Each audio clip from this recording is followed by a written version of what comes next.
बात करेंगे ताजुल मुहद्दिसीन हज़रत मौलाना खलील अहमद साहब सहारनपुरी, जो हमारे दादा पीर कुतुबुल आलम हज़रत शेखुल हदीस मौलाना मोहम्मद ज़करिया कांदलवी मुहाजिर मदनी के पीर मुर्शद हैं, शेख हैं।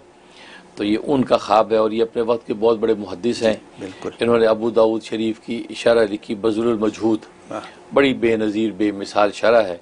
यहाँ तक कि जो अरब अजम के उलमा और मुहक्किकीन उसको देख कर हैरान रह गए कि ऐसा इल्म मार्फत का जो है गोया कि एक शाकार है। तो बड़ा ऊंचा मुकाम अल्लाह ने उनको अता फरमा रखा था। तो वो फरमाते कि बचपन में मैंने तालिब इल्म के ज़माने में ख्वाब देखा। ख्वाब ये देखा कि हुआ ये था कि हज़रत बीमार हो गए थे बचपन में, और ऐसे बीमार हुए कि अरीब करीब के अतिब्बा को समझ में नहीं आ रहा था। यहाँ तक कि वालिद साहब ने सोचा कि इनको फ़लाँ इलाके में सहारनपुर में वहाँ ले जाता हूँ, तो वहाँ एक बड़े हाजिक हकीम है, तो वो इनको देखेंगे, चेक करेंगे। तो जब इरादा तय हो गया कि ज़ाहिर पहले ज़माने में असफ़ार भी आसान नहीं हुआ करते थे, तो सफ़र का इरादा हुआ। तो रात को मैं ख्वाब देखता हूँ। तो ख्वाब मैंने देखा कि मैं जब वो रोज़ा अक़दस पर मौजूद हूँ और सामने बाहर की तरफ हूँ और सलातो सलाम पढ़ रहा हूँ, वो पुकार के सलातो सलाम पढ़ रहा हूँ।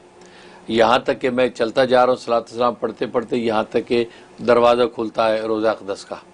तो मैं अंदर दाखिल हो जाता हूँ और मैं सलातो सलाम पढ़ रहा हूँ। तो अंदर जैसे पहुँचता हूँ तो मुझे बताया जाता है कि सरकार दो आलम सल्लल्लाहु अलैहि वसल्लम मला आला पर गए हुए हैं। अभी यहाँ मौजूद नहीं, मला आले पे गए हुए, अभी आने वाले हैं। तो अभी थोड़ी देर मैंने पढ़ा कि रसूलुल्लाह सल्लल्लाहु अलैहि वसल्लम तशरीफ़ ले आए। तशरीफ़ ले तो उनके दाएँ हज़रत अबू बकर सिद्दीक़ रज़ी अल्लाह तआला अन्हु हैं और उनके बाएँ तरफ जो है हज़रत उमर फ़ारूक रज़ी अल्लाह तआला अन्हु। तो दोनों हज़रात सामने आए। तो मैं जो सलाम जो इस तरह पढ़ रहा हूँ तो रसूलुल्लाह सल्लल्लाहु अलैहि वसल्लम ने पूछा, जैसे मैंने रसूलुल्लाह को देखा तो मैंने पढ़ना शुरू कर दिया उसी तरह, अस्सलातु वस्सलामु अलैका या रसूलल्लाह, अस्सलातु वस्सलामु अलैका या रसूलल्लाह। आप फरमाया कि क्या हुआ, क्या बात है, ये पूछा, मुझे हाल पूछा जैसे। तो मैंने कहा कि हज़रत बीमार हूँ और जब वो ये सलातो सलाम पढ़ना रुक गया है, बीमारी की वजह से पढ़ नहीं पा रहा हूँ, ये कहा।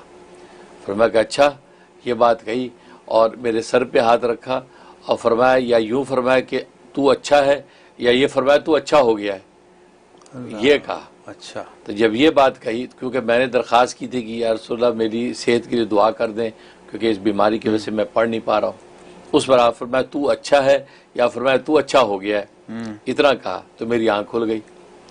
तो सुबह को जब मैंने अपने आप को महसूस किया कि तबीयत कुछ बेहतर लग रही है, तो मैंने अब्बा को बताया कि अब्बा मैंने ऐसा ऐसा देखा और मुझे लग रहा है कि मेरी तबीयत अच्छी है। उनका अच्छा, उनका फिर भी तस्दीक के तौर पे हकीम को दिखाई लेते हैं। फिर भी हम चले गए वहाँ, तो जाके हकीम को दिखाया तो हकीम ने पूरा चेकअप किया, देखा, कहा कि मियाँ साहिबजादे को तो कोई तकलीफ़ नहीं, बिल्कुल ठीक है, ये तो माशाअल्लाह सेहतमंद है, बस थोड़ी सी नकाहत है, कमज़ोरी है, उसके लिए माजून लिख देता हूँ, वरना माशाअल्लाह इसकी बिल्कुल सारे जो है जब वो चार दम ठीक है, कोई कैफियत नहीं। अल्लाह फरमाया कि इस तरीके से अल्लाह ताला ने मुझे रसूलुल्लाह सल्लल्लाहु अलैहि वसल्लम की बरकत से शिफा अता फरमाई।